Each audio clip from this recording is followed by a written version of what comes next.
What up, what up, what up, what up, what up, what up, what up, what up, though? It's your boy, Mr. Slade, tapping back in with y'all. Thank y'all for coming back to WFLNT Radio, channel 810.5 on your FM dial. Yes, we are back. What is today? Today is Tuesday. It's the beginning of the week, y'all. We are here. I thank y'all for joining me, man. No, we're not going to talk about Diddy, man. We're going to leave Diddy alone. He haven't been arrested for anything, so we're gonna cut him some slack. You know what I'm saying? We're going to cut him some slack today. I mean, it's stuff steady coming out, accusations and this and that and this and that. But we want to see some paperwork. We want to see something, you know, something you can grasp onto, man. No homo, no pause, or whatever you youngsters be saying. But yeah, man, we want to see some of that, man. Like, what's up with that? Like, that's what I want to see. I don't want speculations. I don't want to hear none of that. But yeah, going on. Talk about something more important, man. Do you think that you are really prepared if shit hit the fan, per se? Like, you know, a national disaster. If stuff go down, you know what I mean? Where it's never going to be the same again. You know what I'm talking about. It could be a war. It could be, you know, where it come over here and just crush everything. Are we ready for that? Like, are we really prepared? Are you prepared? Am I prepared? I ask myself. You know, so I ran across the video that made me really think about something, you know, which I think is important. And I think everybody should take a look at this video and videos like this. Not to necessarily scare yourself, but to really zone in, man, and be prepared, you know, especially if you got a family or whatever, you know, you need to be prepared. You need a exit strategy. You need, you know, and practice those things. These things are important these days, man. It sounds crazy. It sounds like tinfoil hat wearing stuff, but it's real. It's real. So we are definitely gonna look into what it takes. What does it take to be prepared? So I ran across a video that really explains how to survive or what to do in a situation where everything, electricity's gone, water's gone. You know, are you prepared? Can you make it at least 60, 90 days? You know, these are things to think about. So we're going to jump right into it, man. Y'all already know, man. Hit the like button, subscribe. I appreciate y'all for tuning in. The WFLNT Radio, channel 810.5. Also, hit the hotline, 810-553-6592. That's 810-553-6592. Hit that line, leave a message, hit a text message. Whatever you want to do. You want to get on there, act crazy, man, do what you do. Birthday shout-outs or whatever. You want to collab, hit me up. You already know. I got you. You know, we can go ahead and hit that line and we can talk. I'll hit you back. Hit the email address is mrslate810@gmail.com. mrslate810@gmail.com. All donations are appreciated. So if you know, hit Cash App, mrslate810. It's down there. You see it. You see the information down there, man. Come on. I'm vibing out this morning, man. It's 11:42 Tuesday, April 30th. Nothing going on out there, so I'm posted at the crib. So let's jump off into this video right quick and do this thing, man. So Le silence est un luxe rare.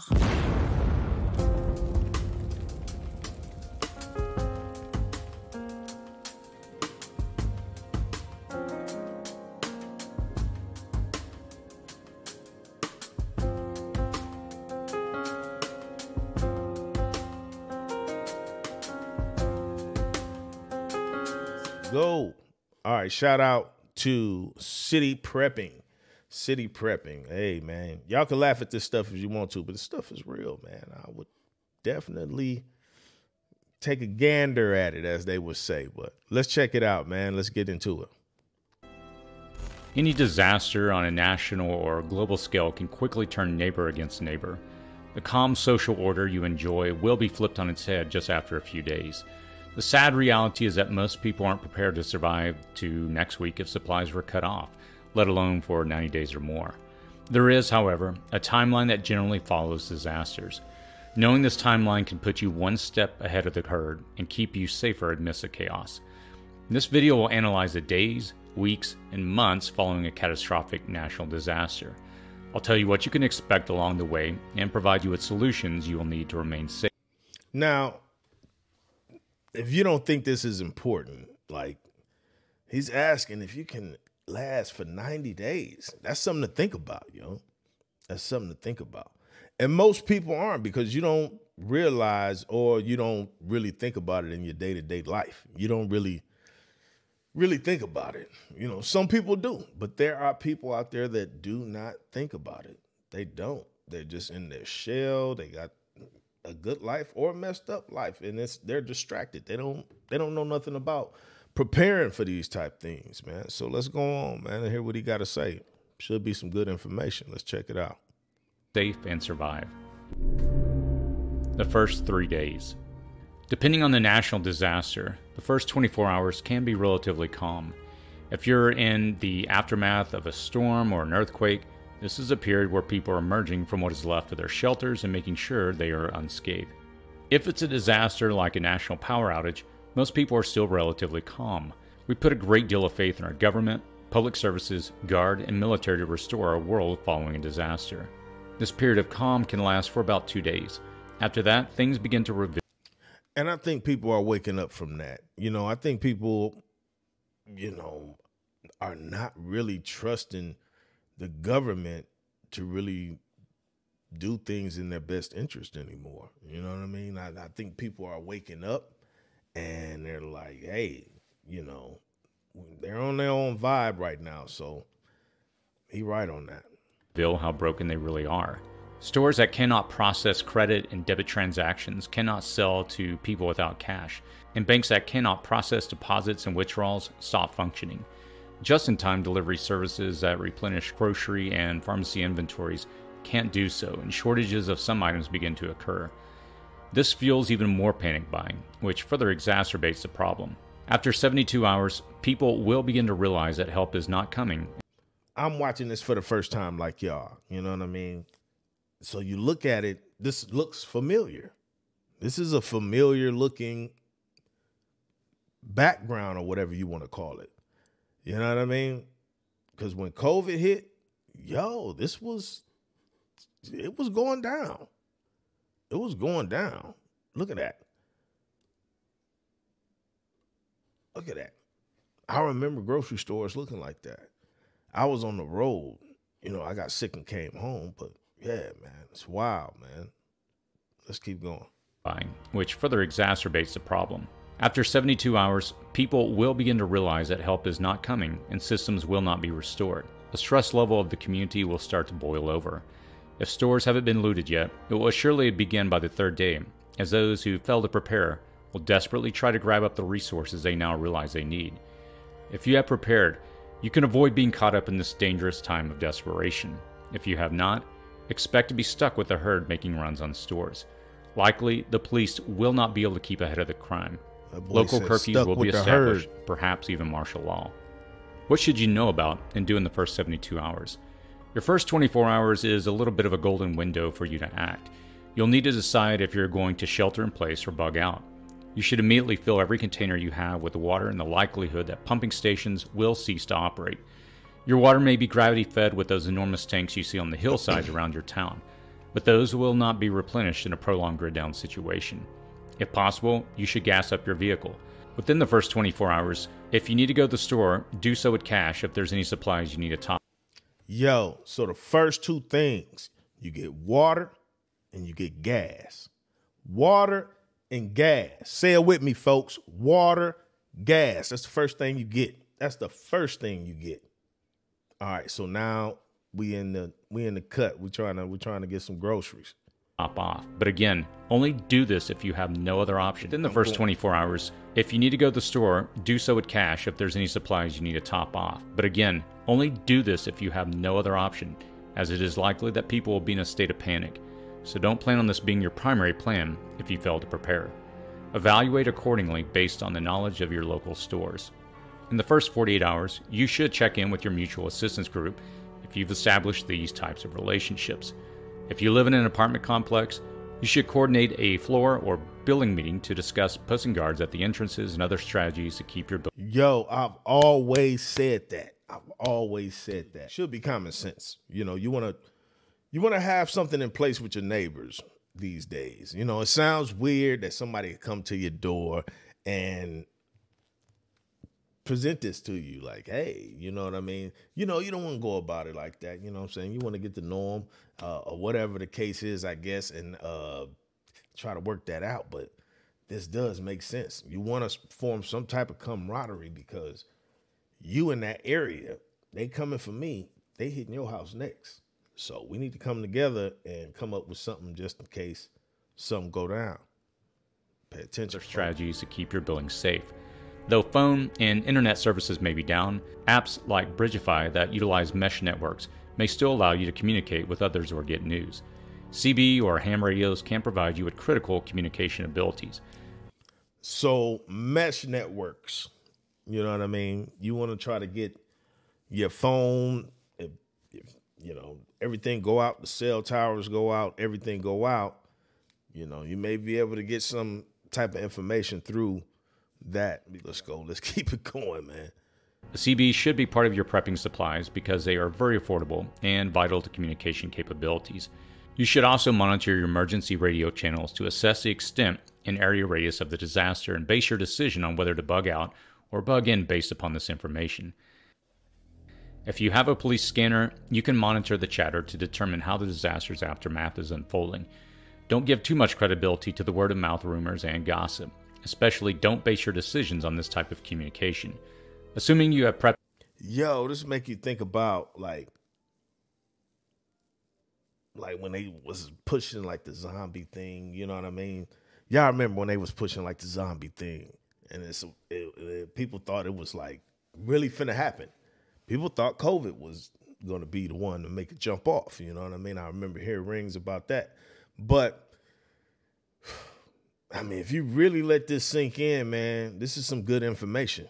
Some good information, man. So, I mean, it's hard to fathom, you know what I mean? But it can really happen, especially right now. The world, if you don't know it or not, if you're living under a rock, the world is tense right now. The world is real tense. So it could happen. It could happen. We see it happen on other continents. We just feel it can't happen over here. It can happen over here. Definitely can happen over here right now. In advance. Your most significant decision in the first 24 hours is going to be whether you should stay or go. Your window of opportunity will begin to close after the first 24 hours. Roads will begin to fill up, and travel will likely not be a safe option any longer. Ask yourself, can I make it 90 days where I am? Even if the answer is yes, have a bug out plan and bag ready if the situation forces you out. Your solutions for the first 3 days are to have some preps in place already, along with a bug out plan. All members of your network or family could implement the communication plan you've already put in place before the disaster. You should monitor any potential compounding problems like nuclear power plants or dams. Most importantly, you need to assess whether staying in location or getting to a safer area is possible, which is your best choice during this golden window of opportunity. The first week. Within the first week, supplies will be gone, either purchased or stolen. Medicines will begin to run out, and people with medicine-dependent lives will turn to hospitals for what they need. Hospitals may not be able to admit and help many people if their power cannot be restored. Police, medical, and fire services will be overwhelmed, and you cannot rely upon them. The declaration of martial law is very likely as governments attempt to keep the peace. As we saw this year, people will likely not accept martial law. Vigilante security groups will probably spring up in neighborhoods and communities. Right. Clean water may cease to flow, and trash and human waste will begin to pile up. As sewage plants fill, municipal water supplies or local rivers may become contaminated. Natural gas and electricity will cease to flow. By the end of the first week, the levels of circulating cash will be very low, and bartered items like food, water, and durable goods will begin to rise in value. People will be either trying to leave populated areas or, for those stranded away from home when the disaster struck, they will just be arriving back to their city home, if they decide to return home, to find that the landscape has changed considerably. Remember, the golden window to either stay in place or bug out is really in the first 24 hours. After that, you're competing with a herd every step of your journey. So, what would y'all do? Would you take flight? Would you bug out? Would you pack and get up out of there? Or are you prepared to say, hey, you know, neighbor across the street, neighbor behind you, neighbor on the side of you, and on the other side of you, you know them, y'all all got things mapped out. That's a pretty powerful team. You know what I mean? If things is right, you know what I mean? So I would see if you got that type of relationship with people in your neighborhood, you know what I mean? That would be dope. You know what I mean? In my opinion, that'd be dope. You know, you ain't got to be buddy-buddy, but hey, if shit hit the fan, you know, I want to know who got my back. What up, though? It's your boy, Mr. Slate, man. I want to thank you for tuning in to WFLNT Radio, channel 810.5 on your FM dial. Y'all already know what it is. Hey, hit that like button, hit the subscribe. I thank you for tuning in and keep on supporting the show, man. Appreciate it, man. Y'all stay tuned. Let's get back to the show. Let's go, man. I'm Mr. Slate. Solution for the first week is to take a mental inventory of your supplies and try to get all your family members or groups in one central defensible position. Do not share, even at community or billing meetings, the extent of your supplies. If you do, your supplies will likely be taken and divided up by the second week. You'll need to use a large bucket and trash bags to remove waste from your living area. If it's more than just you, a 24-hour watch system at your home must be established. The night will bring the greatest conflicts, as desperate people will try to use the cloak of darkness to keep them hidden. Martial law or local police may still provide some protection during the day. Beyond just your home. Nah, that right there, that's where you lose me. I mean, I think they're going to have some type of ring or zone. You know what I mean? I don't see them doing this everywhere. Hell no.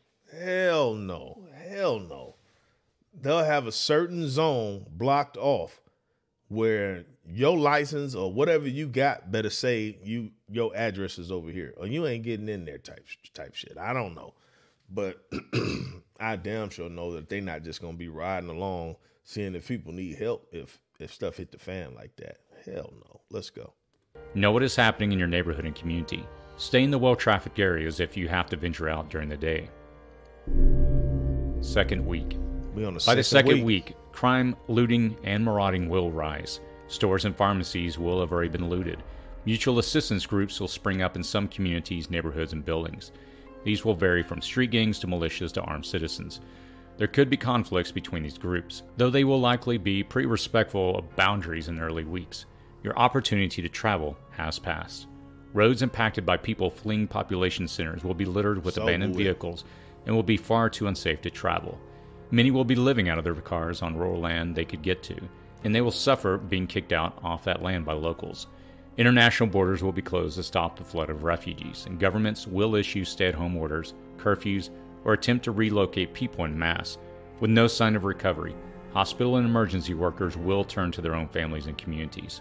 You'll want to keep as low a profile as possible. Make sure the windows are covered. Avoid cooking in lights at night.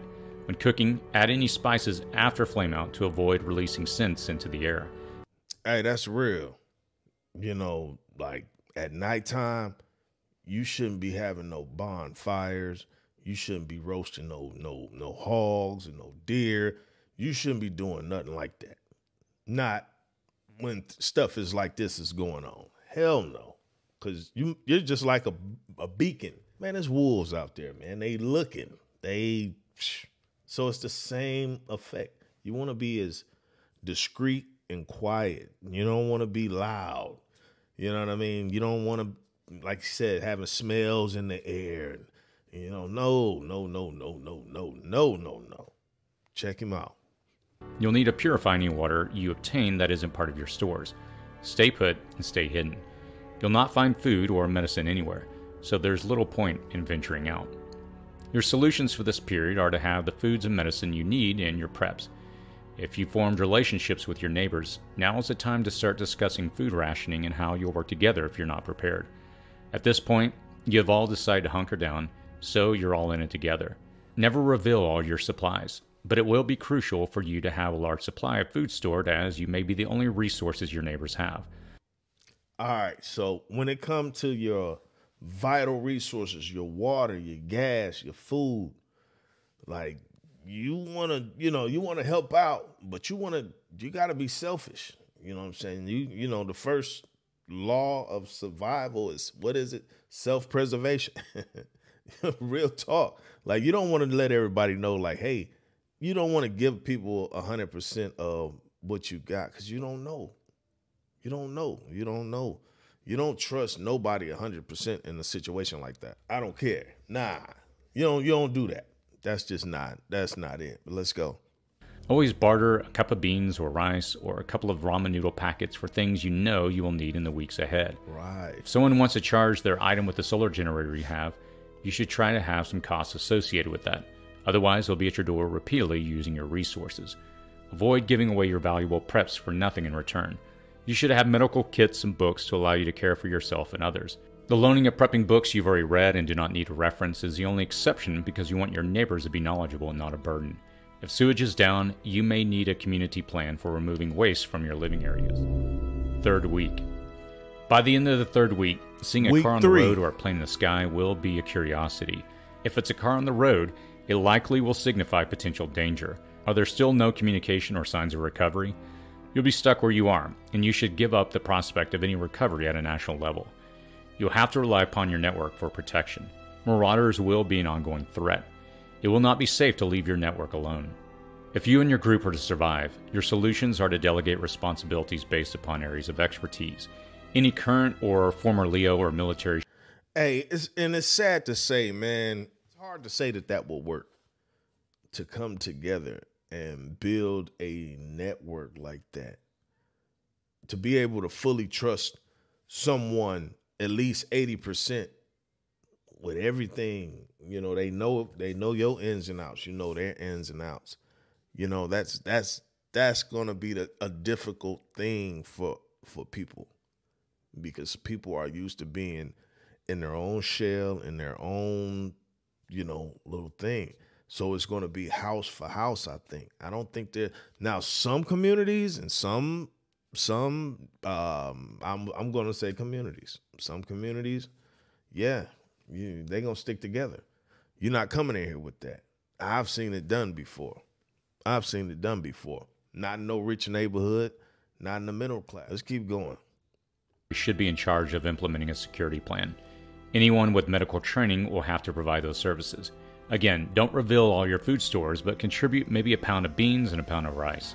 Those will feed several people and keep people from getting desperate. The reality that you're all in this together will sink in for many, so you'll need to provide direction to steer your community. Maybe loan a book or two to people who show they have some expertise. As a community, you'll need to obtain water by draining water heaters or pipes, or setting up a rain collection system. You'll need to lead the thinking on these things. The ability to provide survival knowledge to your community will make you an invaluable asset. 1 to 2 months. By now, things are up to you and your community for survival if no help is coming. As a prepper, you will become a valuable resource if you can help your community. Tough decisions will have to be made. Rationing of food within your home.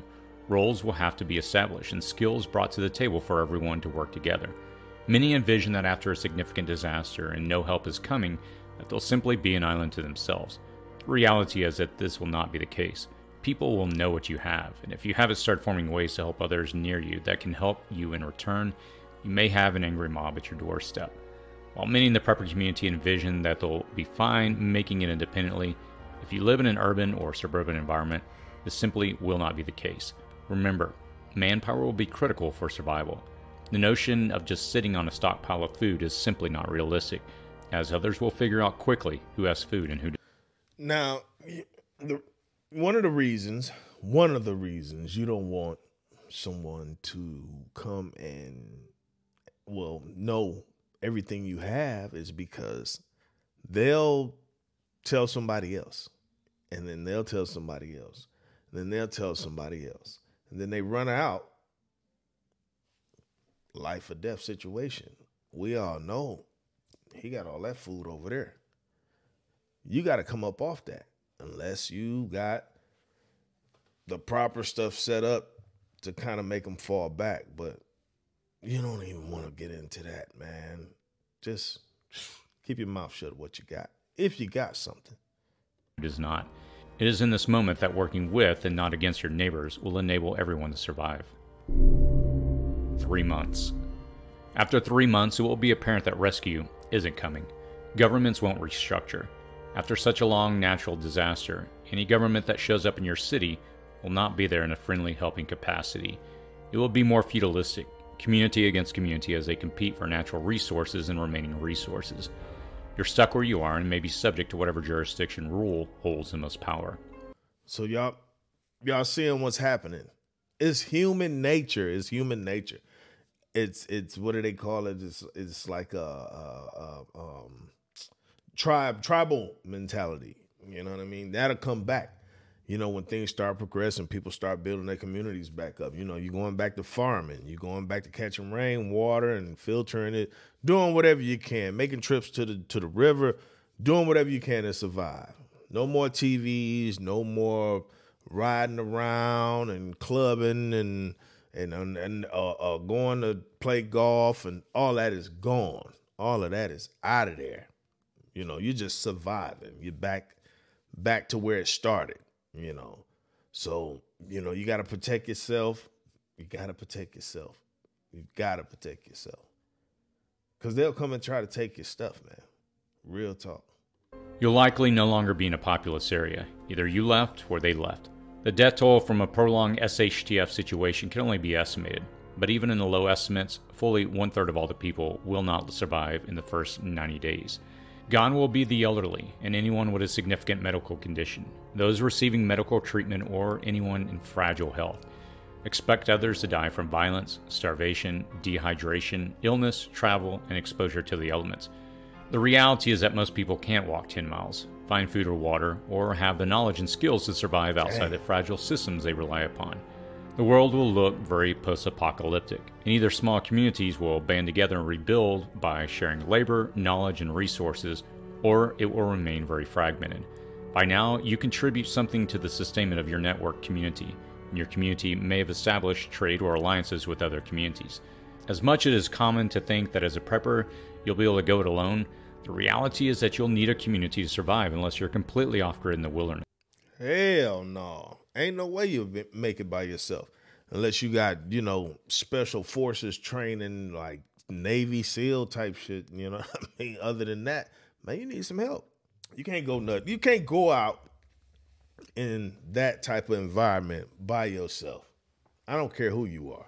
You can't do it, man. You need some type of camaraderie. You need some type of, yeah, man, you got to have some help. For most preppers, that type of wilderness survival isn't a possibility. For most, survival will depend on the cooperation of others. Understand how it breaks down to understand how to survive.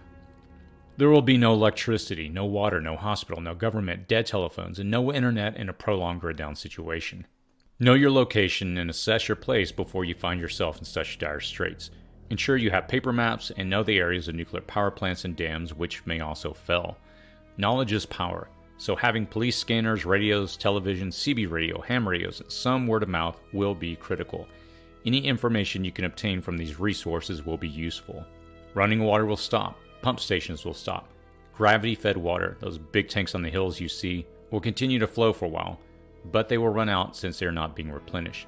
Fill the bathtub and every container you have, as water flow may stop. Water heaters typically hold around 40 gallons of water, so you may need to tap this resource to sustain. So, like you said, your first thing you want to get is water.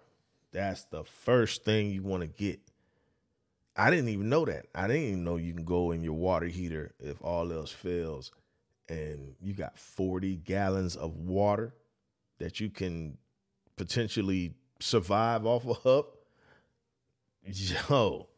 Yo, these are things we need to talk about. These are things, you know, I'm down here in Georgia, and I can tell you, man, a few friends I have that live out in the country, Winder and you know, South Georgia, you know what I mean, all the way down there close to the border of Florida and stuff. Man, them boys out there, that's what they do. That's what they do. They ride horses, they farm, they live that life. People poke fun at it, but it's going back to that. It's going to go back to that at some point, I believe. So let's go. Yourself. You'll need the absolute minimum of at least 90 gallons of water per person to get you through the first 90 days. That includes all drinking, washing, and cooking. You simply cannot survive on less than that. If feasible, strategize and implement a rainwater collection system. From day one, start rationing your food and water. Don't be a healthy fat person after people have suffered for a month. You can't be pigging out on the... You will be alerting people. On the reserves. Same is true for cooking. Yeah, man, you can't be just hogging out and pigging out and just eating up everything. You know what I mean? You can't do that, you dig? That's not, you got to eat enough to survive. You're going to lose weight. You're going to feel hungry at first, but your body really only needs a certain amount of calories to be able to function, depending on your size. Now, if you're a big fella, you know what I mean? Hey, you know, it is what it is, you know, but no, don't pig out on the reserves, yo. The scent is it carrying, or you will attract others. You will need months of food. Most view this as caloric needs alone, but make sure you're looking at the nutritional qualities of the food. Understand that if you're hunkered down, you will not be burning a ton of calories. If you're on the move, you will be burning lots of calories, but will be unable to carry all the calories you need for a journey of a week or more. Ensure that you have 90 days of pet food on hand, and remember their water needs are different. They can drink rainwater without ill effect. Cash will only have an initial value. After the first couple of weeks, water, food, and durable goods will be of more importance. And yo, I think a dog would be a good asset in that situation. You know what I mean? If you got a dog, that's a good, that's an ace in the hole. You know, because that dog can hear and smell and do things you can't do. You know what I mean? So, yeah, man. He can drink rainwater. So, you know, it shouldn't be nothing to keep some water stashed for him. You know what I mean? Especially if you post it. Let's go. Bartering will hold more value in a prolonged or indefinite collapse. Supply chains will stop. The just-in-time delivery system with lean inventories will collapse relatively swiftly. Supply trucks will cease to deliver. Expect stores to be looted before the end of the first week. Take advantage of any supply handouts for appearance and necessities, but don't sacrifice your safety if they turn into chaotic mobs grabbing resources. Even if you don't need the food or water, you can trade for items you need like winter coats, blankets, or other critical items. Bartering. Prepping for a national disaster that will last more than 90 days may seem extreme, but it should be your minimum goal. If you can survive the first 90 days after a collapse of that magnitude, you'll likely be able to survive the long haul and make it to the rebuilding phase. A return to the way things were before a collapse of that magnitude just isn't a possibility after 90 days. Survival is possible, but you'll inevitably have to rely upon your community and your networks. Apart from the items you've stored up, your significant assets will be your knowledge that you can bring to your community. Take a look at my other videos to understand the things you'll need, and set your prepping goals for a target of 90 days out. You'll find that the longer the time you can prepare for, the more your chances of survival increases. At each significant phase of the 90 days, a week out, 2 weeks out, etc., assess whether staying in location or finding someplace new is in your best interest. Likely, the window of opportunity is closed, but you'll find a caravan of people planning to move. Your best bet after the first week or two is to stay put. Please feel free to put any suggestions, tips, or information you have. Yo, that was dope. Go check him out on his YouTube channel with City Prepping. He has over 1 million subscribers, so he's definitely doing his thing over here, man. So go check the man out and check out his content. You know what I mean? I'm gonna definitely go deeper into it too as well and see what's going on over there, man. Because that was, in my opinion, that was pretty dope. That was something that we needed to check out, man. You know what I mean? We needed to check that out. You know, we don't think about that. We don't talk about that. Hey, look, I'm looking to build a round table, you know, and have a discussion, men, women, you know, just a discussion about current events and what's going on around here. If you're looking to definitely jump in on that, or you want to be a part of that, hit up the hotline, 810-553-6592. Leave me a message or hit the email address, you know what I mean? And hit me up, man, and let's talk about it. You know, let's see what's up, man. Let's get some discussions going on about things like this. You know what I mean? We don't talk about these things. Y'all be easy, man. Y'all already know, hit the like button, subscribe. I thank y'all for tuning in. WFLNT Radio, channel 810.5 on your FM dial. I'm Mr. Slate, man. I'm sliding up out of here. Peace. Le silence est un luxe rare.